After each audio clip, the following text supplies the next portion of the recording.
Steve Imke here of Steve Biz Blog and Steve Biz Academy.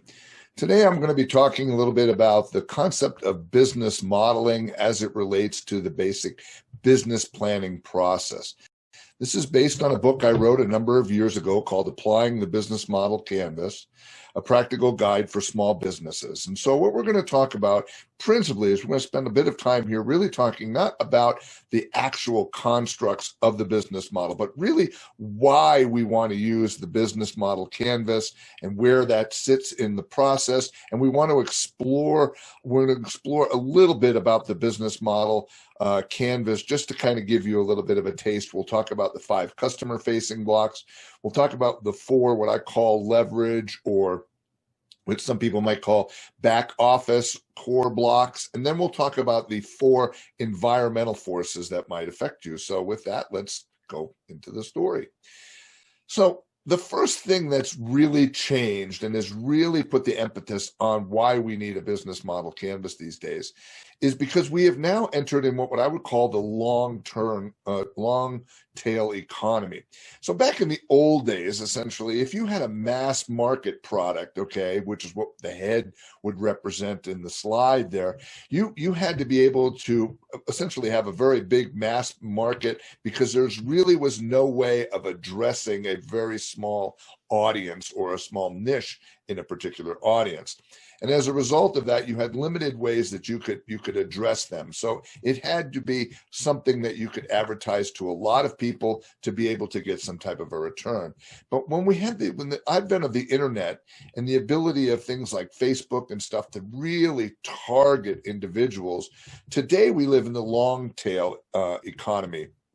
And what we really mean by that is today, if you were teaching a class and that class involved maybe teaching dancing lessons to people who had prosthetic limbs, for example, prosthetic legs, you could address that audience today where you could not have necessarily done that a long time ago.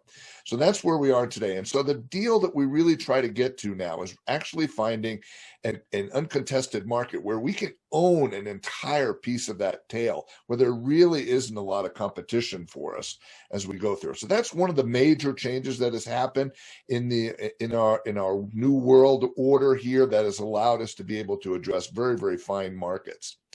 Now, the other thing that the internet has changed as a result of that has changed how we begin to think, all right? And we used to rely on what I would call causal reasoning. And causal reasoning was kind of categorical in the sense that I would have one objective and I could plot everything around that objective to go ahead and do that. So I have a picture here on the slide there of a castle. So if you can imagine if you were a general and your charge was to take that particular castle.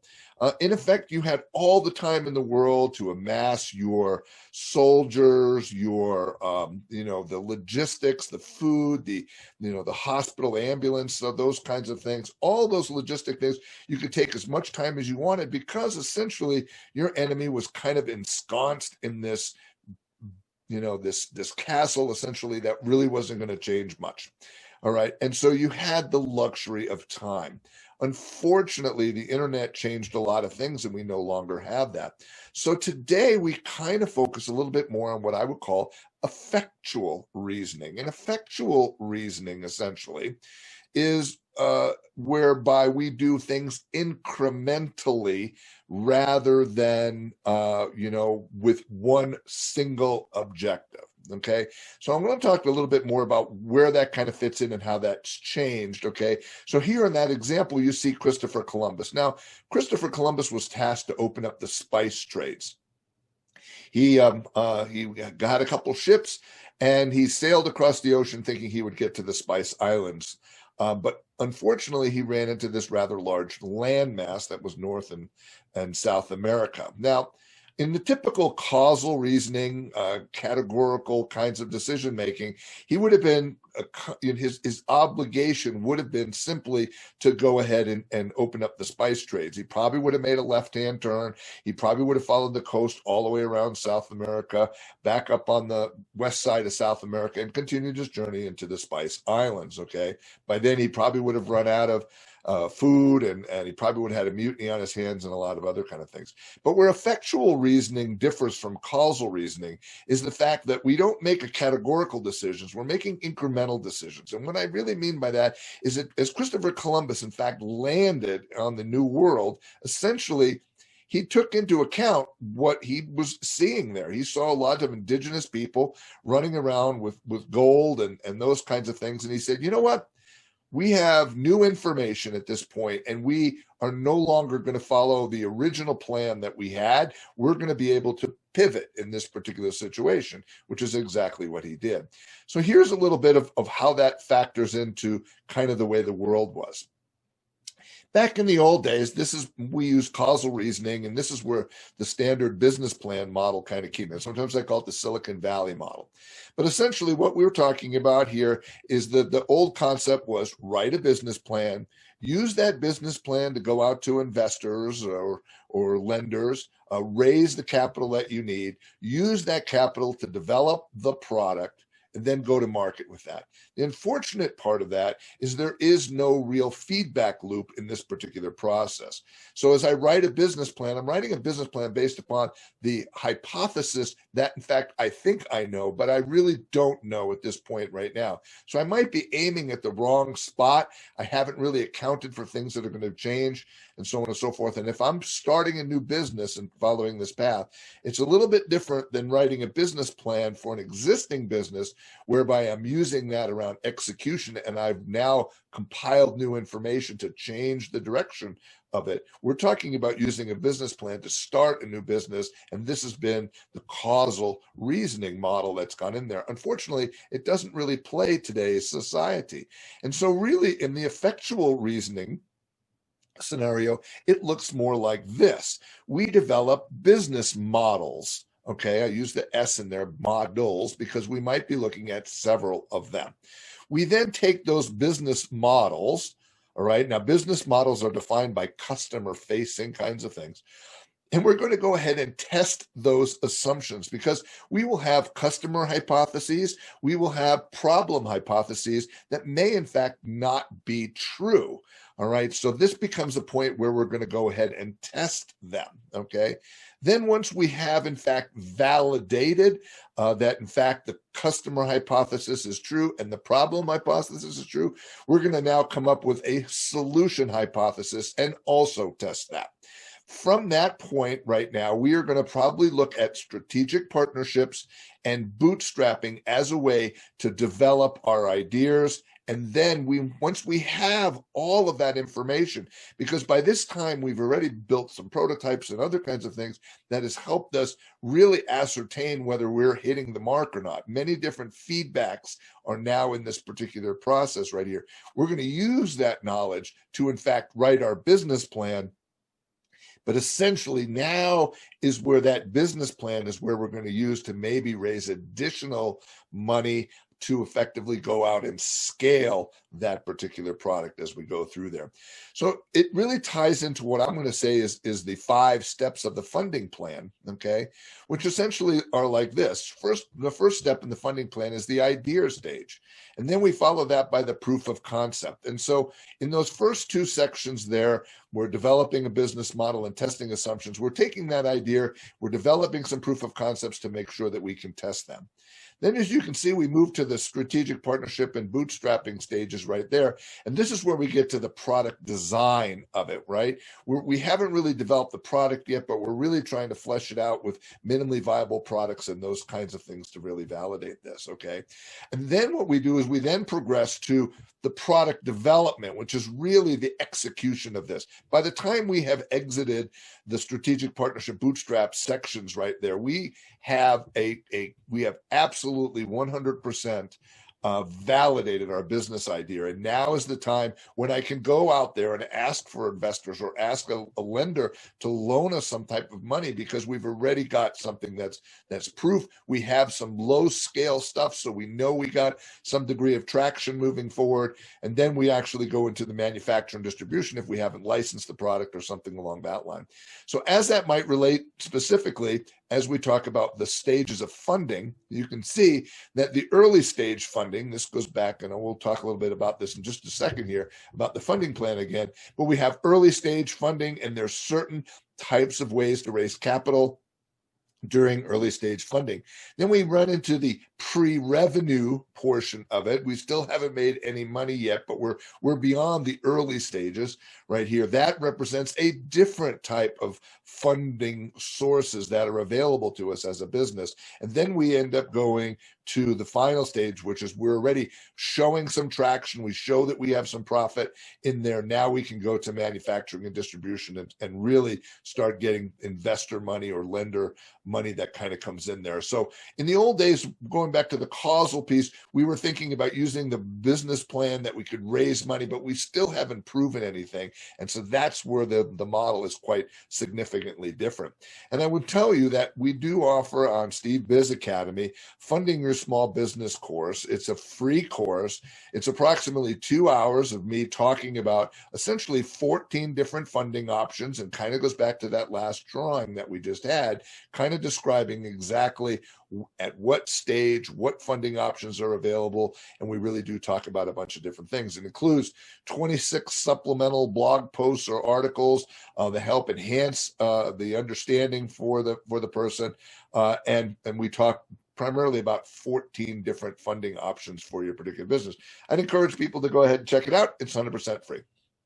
All right, resuming our discussion here about reasoning skills, let's talk a little bit about the effectual reasoning and what's changed and why that plays very nicely into the concept of business model canvas. All right, for one, what we do is we have what I will call the affordable loss principle. Now, in the old model, essentially, if you recall, we would go to market with a product, and we would have raised all the money, and we're forced to execute on the plan that we received funding for. So going back to the Christopher Columbus example I gave earlier, he would not have been at liberty to change the plan because his funding came directly to execute one particular outcome. All right, with categorical kinds of a decision making, whereas the effectual reasoning is different. So here's what we're talking about. We're saying if in fact you can at this particular stage manage to acquire, let's say, $25,000 in funding, the object is not to invest all $25,000 in one solution, but in fact maybe invest $5,000 in an early solution. Go out there and test it, see how it's been received, and if it seems like it's going to work, invest another $5,000 and so on. So you see, I have an image there. Kind of think about it always in the terms of Texas Hold'em. All right, so effectively your business idea is your couple cards, your hold cards that you have. And as you progress through the game, you become more aware of what the playing field looks like as we lay down the other cards. And your hand either supports that card or it doesn't. And it gives you the opportunity to either fold or change your idea. Maybe you came in there with the idea of saying that you were going to do two pair, but maybe depending on what you saw on those cards, now maybe you're looking at a full house or those kinds of things. Things may change, or maybe it's a straight or something like that, something that you didn't necessarily know, but now you see the cards, and as time moves along, you're starting to see things that are either going to support you or not support you. All right. We also have what I'll call strategic partnerships. And I like to share a situation for one of my old mentors, for example, who had a business, a database business. And essentially his name was Ron Munns. And what he would do principally is in this particular situation, a customer came to him and said, listen, I want to put a little bit of history on it right now. It's the era of when mini computers, all right, were being replaced by PCs. And so in the mini computer world, essentially, everything that you had, all right, was generally in some raised floor computer lab somewhere. And so we knew as a business where all of our computer assets were. However, when PCs came, now PCs no longer were in the lab. They started to show up on a person's desk. So Gladys may be the receptionist or the at the front, and she may have a word processing computer at the time and a dot matrix printer, while Andrea may have effectively, she might be an engineer, and she may in fact have an engineering optimized computer with a chart plotter or something like that.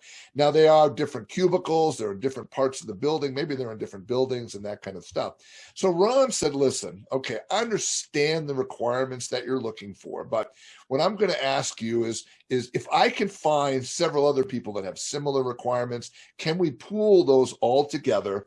All right. And then we can share the expenses amongst all of them. Would you agree to such a thing?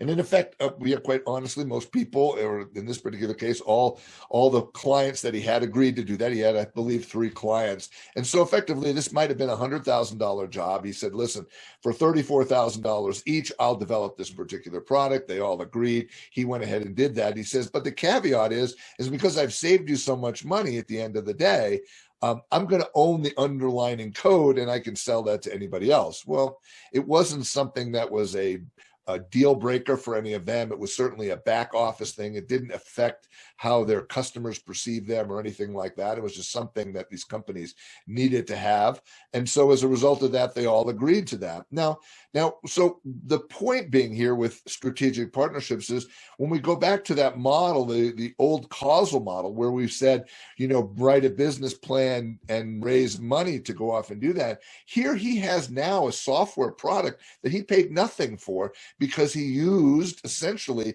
his customers to help pay for his particular products. This is quite different as we move along.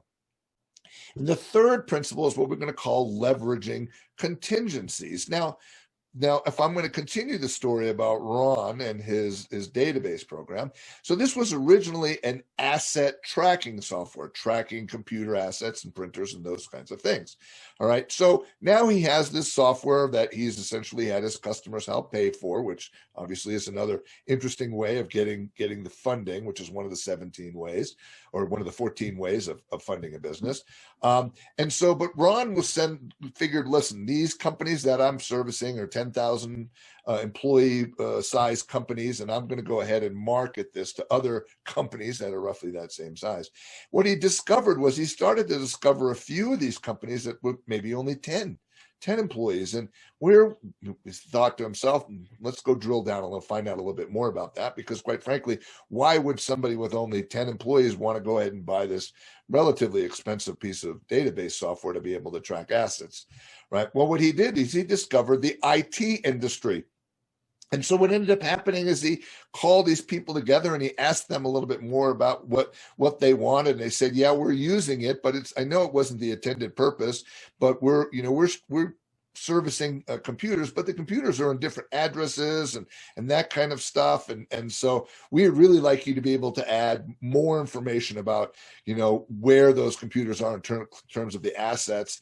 We'd also like to be able to, because we're salespeople in that regard, we'd like to be able to start including information about the sales call, like maybe what is Gladys's hobbies? Is she married? Does she have pets and stuff? So that as a service technician going there, we can read those notes beforehand and get involved there and know how he can connect very well with that particular customer. Well, quite frankly, what ended up happening, there's another pivot that occurred at this point right now. Think about this as Christopher Columbus's point where he saw, indigenous people with gold. For example, Ron saw this as an opportunity, and he ultimately created the first CRM software, essentially, that ultimately became goldmine software going out there. Okay. So it started out as an asset thing, but effectively through more information along that, it ended up turning out to be something quite different than he had originally planned. And that's what we're talking about, being able to leverage the contingencies, and how effectual reasoning is quite different from the more categorical or causal reasoning, where I basically have one outcome and everything has to align with that one particular outcome. And I'm not really able to take into account changes that are occurring on a relatively more rapid rate. So the old world order was writing a business plan first, and the new world order these days is really starting with a business model canvas and getting to what I'm going to call the blue ocean strategy, or the blue ocean. And so we define the business world right now into two different major categories. One is what we call red oceans, and red oceans are red because they're filled with blood. Usually that blood is your blood because you're a commodity and people are actually attempting to compete with you. And how do you compete when you're a commodity? Effectively, you just need to be a cheaper product, right? That's not a very good place to be. Ideally, you want to be in what we call the blue ocean, the uncontested market, right? Where you don't really have much in the way of competition, if any, in which case now you can set the price for what people who really want that particular solution. You don't have to appeal to the mass market anymore. You can appeal to a very small niche market who's willing to pay for a solution that's more tailored for their particular needs. Now, again, that solution might not have been possible in the old, before we had the long-tail economy, where you had to operate only in the head, for example. So this is why we're doing this. We're trying to use the business model canvas to not go after broad markets, but to go after very small niche markets. And of course, as we all know, the riches is in the niches. All right, so let's give you a quick overview of the kind of concept here of the business model canvas. We're going to divide this into two big chunks, okay? The first one being customer-facing blocks. In that shaded area of the slide, we're talking principally about the customer-facing blocks, and we're going to examine each and every one of them as we go through, okay? So the first one, we're going, generally, you can attack this from any position, but typically what people do is the first thing they're going to do is they're going to look at their customer segment. The customer segment is the people and the organizations for which they're developing a product or a service for. Okay. And then next thing is we're looking at the product and services, the value proposition that we're going to deliver to that customer segment. All right. Now, these boxes are rather strategically placed because the next one we're going to talk about is the channels. So these are the touch points between your value proposition and your customer segment. So one touch point might be, the first part will be awareness. How does the customer segment become aware of your value proposition? Another touch point might be, how do they compare your product or service to somebody else's product or service? How do they purchase it? How do they, if they don't know how to use it, how do they go ahead and find out those types of things? Or if they don't like it, how do they return the product? These are touch points that go connect your value proposition to your customer. Another element that we want to talk about is the customer relationship. What is the relationship that the company, right, with the value proposition has with its customers? How will I acquire and how will I retain those customers as we move forward? And the last customer-facing block is the revenue streams block. And this is how we're going to actually capture value for our company. All right. Is this going to be a transactional type of a scenario? Is it going to be maybe a subscription that they have? All those types of things. There's many different ways to capture value, and then we need to understand it. And simply changing one element in the typical model. So if we had a dry cleaner, the customer segment are people who have dirty clothes. The value proposition is that we clean clothes. And the channels might be very much the same. But what if the customer relationship just by itself was different? Maybe instead of going out there and in the typical model where people drop their clothes off and pick them up when they're clean, what if we had added a pickup and delivery service? Effectively, we're doing something different in our customer relation and treating them a little bit different. This is what we're talking about when we're using the business model canvas to find our blue ocean. So even if you're in a mundane business, as you might say, dry cleaning, for example, there is a way to differentiate about any business using those types of customer-facing blocks. All right. So the next set of blocks that I kind of wanted to talk to are what we're going to call the leverage, or what you might want to call back office blocks. These are not something that the customer goes ahead and see. So let's explore each and every one of those. Okay, so the first one is the key resources. These are resources that you have to have, that are absolutely indispensable. Without them, you could never survive as a business. All right. The next thing is what we're going to call the key activities. Okay. Now, key activities, quite frankly, are all of those things that you do really well. Is this knowledge that you have? Is it the skills that you have, something that makes you kind of really, really good at what you're doing. Okay. The next one is the key partnerships. Is how can, or these organizations out there that we can leverage, who can you leverage to help make you a better business and make you a more valuable component?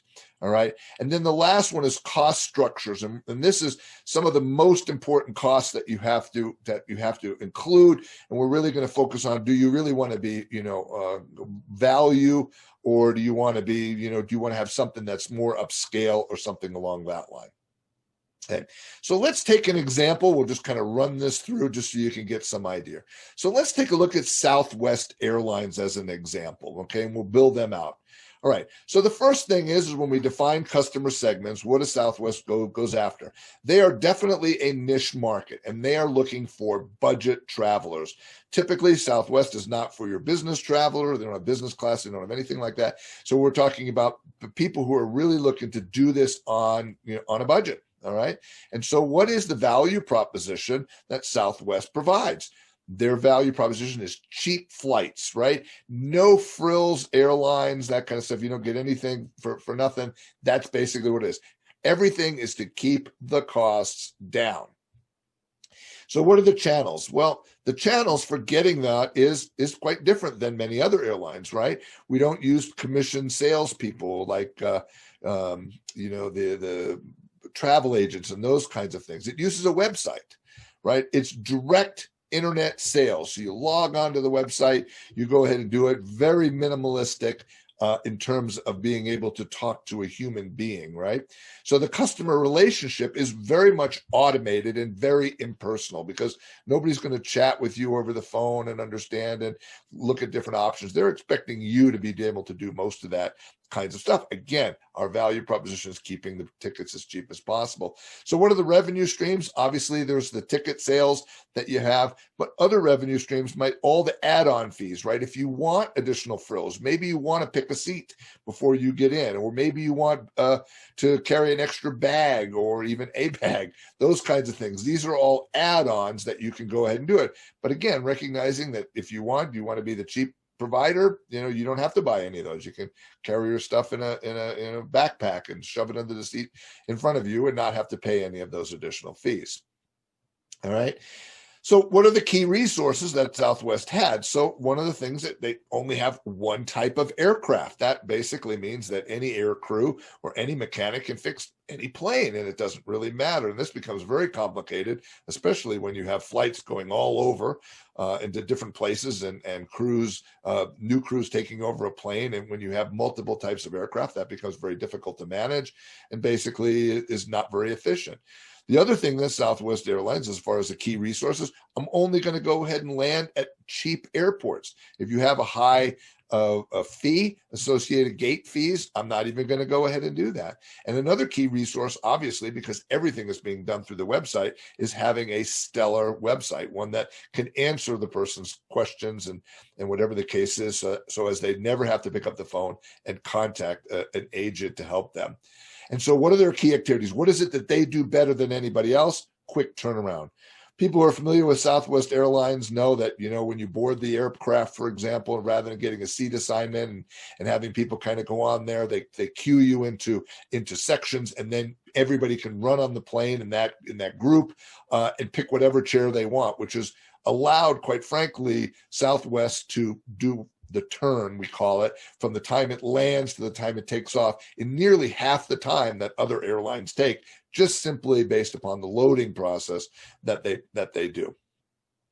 The next thing is we'll talk about key partnerships. Obviously, Southwest has relationships with certain car rental companies and hotels that give some degree of kickback if, in fact, as a part of selling the airline ticket and they go to a specific hotel, that's a referral fee that Southwest Airlines get back, similar with rental cars, those kinds of things. And then finally, when we talk about the cost structures, again, these are the most important things. It is very much cost driven. In other words, we're doing everything to wring out every possible expense.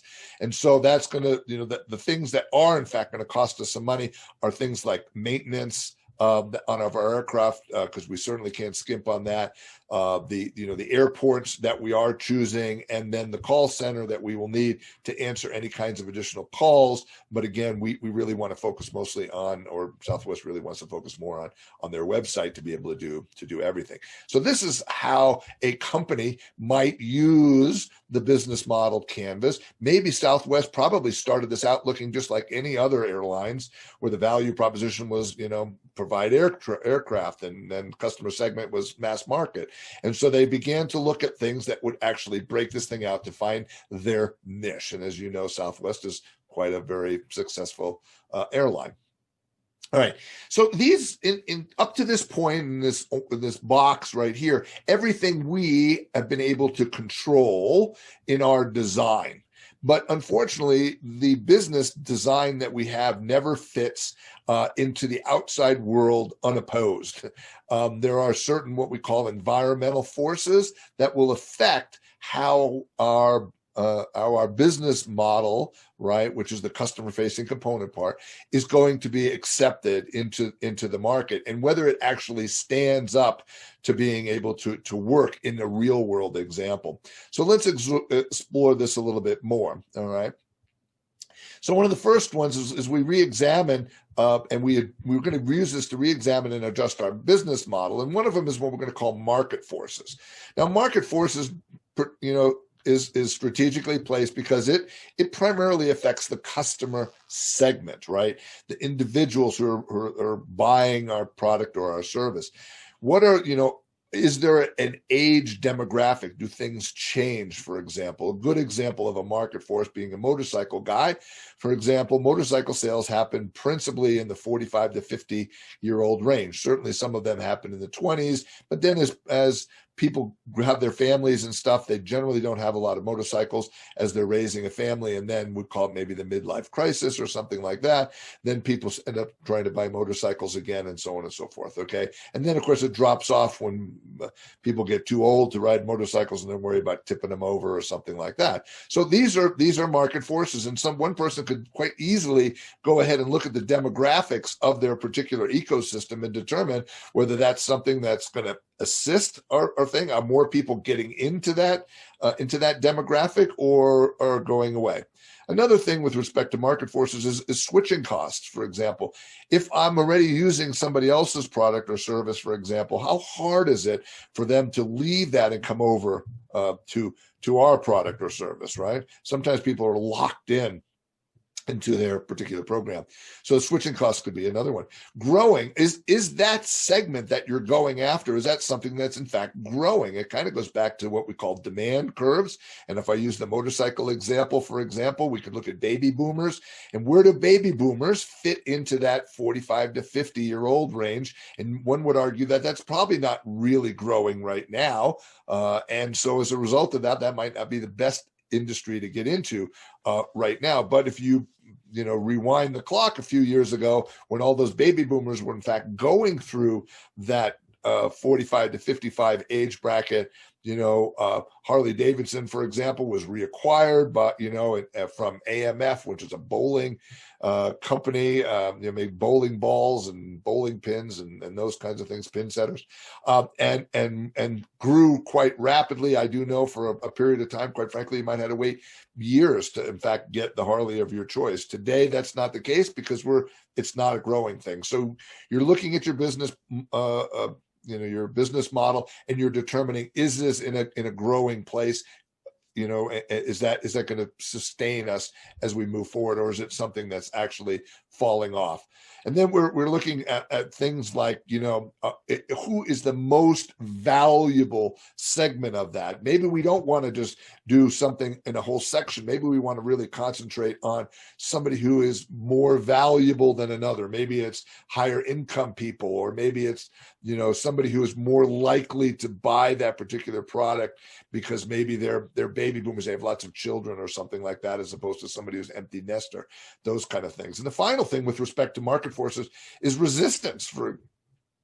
Does the market segment have resistance? If, for example, I was designing the Southwest Airlines piece, and it was all going to be based on using a computer and a website to go do that, and I was a person who was not very, acquainted with the internet and online tools and stuff like that, there would be some significant resistance to me to being able to absorb that. So they recognized, obviously, that they were not going after seniors, for example, super seniors, I'll call that really didn't have internet connections or anything like that. Okay. Another section that we would talk about is key trends. Okay. These are more technological in nature, kind of a thing. That's certainly one of them. For example, I'll give you a great example. I mean, for a long time, I wore a wristwatch to tell time. And then, when cell phones kind of came around, I began to use my cell phone to tell time because it was a very valuable, it changed time zones for me and did all those other kind of things. Plus, it wasn't just a, one trick pony. And it did other things for me. I didn't need a wristwatch. But more recently, I'm back to wearing a wristwatch again because, quite frankly, my phone now tells my watch is no longer a one-trick pony where it just tells me the time. It's really taking, biometric data. It's keeping track of my heart rate and how many steps I've made and how my sleeping is going and all those other kind of things. Sometimes the issues could be more regulatory kinds of things. As I'm doing this, we're still in the midst of the COVID crisis right here. And as state and federal and, county and even city governments are regulating which businesses can be open and closed and that kind of stuff. These are certainly, key trends that are occurring that we need to determine whether is now a good time to maybe open up a restaurant, maybe not, if most of the other restaurants are being forced to close, right? Those kinds of things. Are there the ability for our competitors to undercut what it is that we're doing? And likewise, is there ways for us to supercharge what it is that we're doing to actually catapult ourselves even further forward? And we talk about industrial forces. This really kind of talks about people that are in your industry right here. Who are the competition that you have currently, if any? How easy is it for new entrants to enter the market? So, one of the things we often talk about is the idea of people owning or starting, let's say, a cleaning company, for example. It doesn't take a whole lot to enter the market.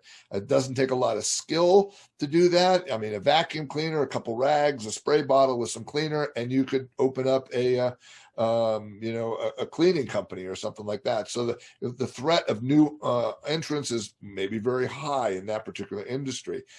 The threat of substitutions, maybe you've got something, but people can substitute that with something completely different. So if you were selling something, let's say like deep fat fryers, and substitution might now be an air fryer, for example, that does many of the same kinds of things. And so where you might have had a lock and a small product, now all of a sudden there's an escape valve or an exit ramp that people can have from a deep fat fryer to now explore something else. And what are your weaknesses? We go back to the whole SWOT analysis, those kinds of things in your particular situation with respect to your competition. And let's face it, partnerships evolve as well. Your partners are also going to be evolving. Are they evolving closer to you, or are they evolving further away from you? And the last environmental force typically that we want to talk to are what we call macroeconomic forces. These are we in a boom or bust cycle, for example? What do the capital markets look like? How hard is it to get a loan, for example? Are interest rates really high, or are they low?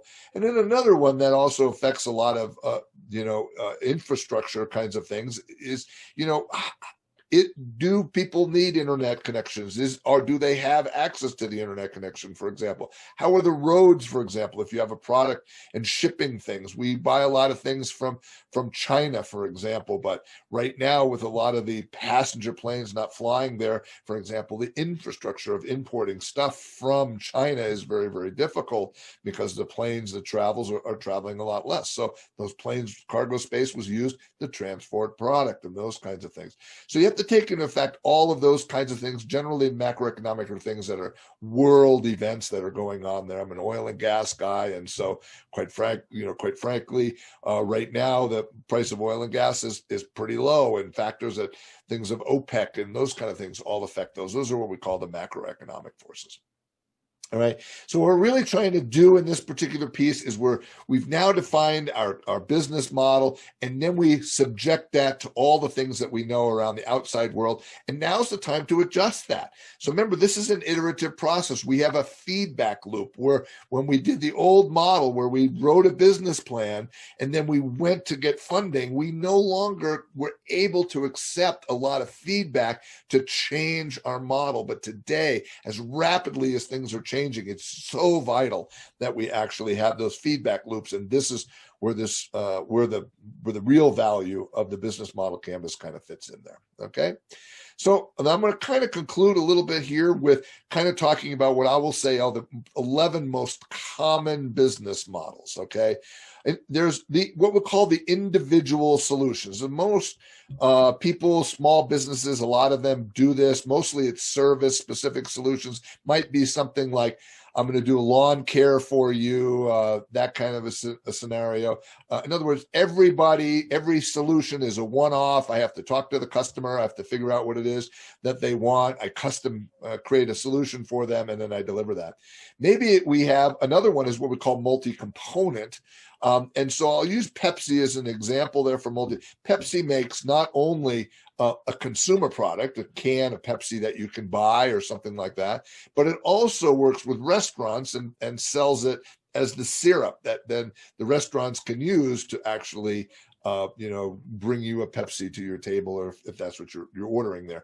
So not only do they sell directly to the consumer, but they also sell to other businesses. And so that's what we call a multi-component, because it's still the same product, Pepsi. We're just delivering it in different components, different forms. We have a market leader. Microsoft is a good example of that.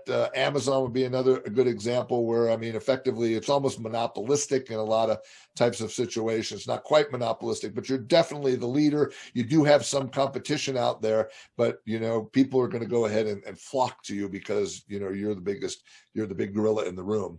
The next one is what I'll call a valuable component. This generally has a lot more to do with business-to-business partnerships, and where a manufacturer begins to incorporate your product or your services within their particular product.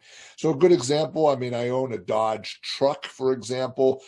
Rather than actually create their own diesel engine, they simply went to Cummins and said, listen, we'd like to partner with you, and we'd like to use the Cummins engine in our truck. Okay, same kind of thing as we talked about computers.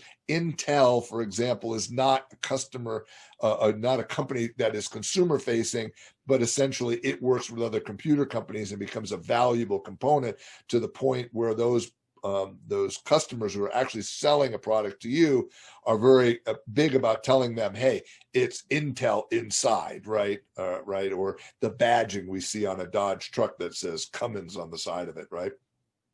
We have monopolistic business models. This is almost impossible for us small businesses to do, but it can be if you're a very small niche in the long tail. But good examples of De Beers. De Beers owns the entire diamond market.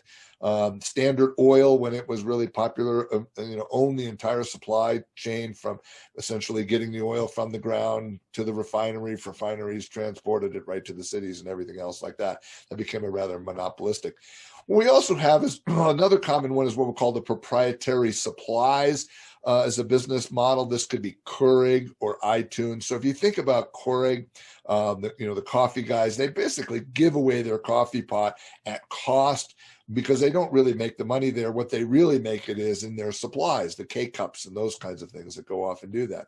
Again, when you think about Apple and you think about iPods, for example, iPods were pretty much sold at cost. And then essentially where they made their money was with iTunes, to actually where you could now buy an individual song rather than having to buy a whole album or something along that line. Another very popular business model, and it really does apply a lot more to small businesses, is what we call the freemium version. This is where you might offer a SaaS product, a software as a service, whereby people can use it at a degraded rate for free. And I use a good example as my password keeper. It says, sure, you can go ahead, you can download this, you can update all the passwords, it's password protected, it's all encrypted, everything is awesome for you. Problem is, if you want to go from one phone to another, or you lose your computer, or you don't have access to it, well, we don't allow you to transfer it unless you buy the upgrade. Does that make sense? So if you wanted to use the degraded version where you could put it on your phone or something, perfectly fine. But if you wanted to upgrade, be able to put that on multiple devices, then they offered you a path. And that falls into the value ladder that we often talk about with clients, and saying, listen, this is, you have to give them something of value and kind of build on those kinds of things.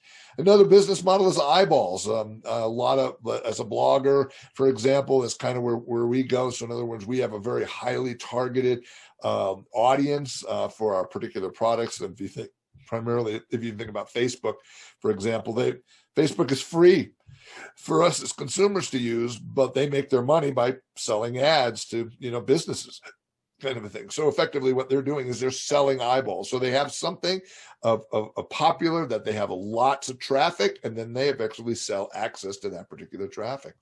Another common one is virtual goods. These are things that don't really exist in a physical form. Ebooks are a great example of that. I mean, while they might have a physical form in the fact of a paperback or a hardcover book, but many papers and stuff like that only exist in the electronic world, and people will sell access to something like a Kindle book without having a printed version of that, or something along that line. So check sheets or whatever that is. Reference USA is another tool. They sell a subscription to that, to libraries and stuff. We have plenty of videos that talk about how to use Reference USA for discovering not only other businesses, but also finding out information about other people. But essentially you buy a subscription to that, and then you have access to their particular database. So effectively you're not getting anything tangible. It's certainly a virtual product. And then we have the last two, which I'm going to call craftsman and homemade. I wanted to make slight distinction between the two of them, because when I think of craftsmen, I'm really thinking of high quality products. They're generally very pricey. As they go there, think about a headboard that's been meticulously carved or something along that line, versus something that's homemade, which is generally low quality and a lower cost types of things. And so when we think about handmade, I'm thinking a lot of the Etsy kinds of things, and a lot of people make jewelry or Christmas ornaments, those kinds of things that kind of go in there. So those are the two. And the craftsman could also fit very much into the individualized solution, except for in many cases they're developing it, a product that they hope to sell into a very specific niche. Okay, so essentially, I want to conclude by telling you that if you want to know more about the business model canvas, I would encourage you to check out this course. It's free. There's roughly an hour and 50 minutes as we describe all the details of that. There's 44 supplements, including blog posts and other kinds of things that they get in there.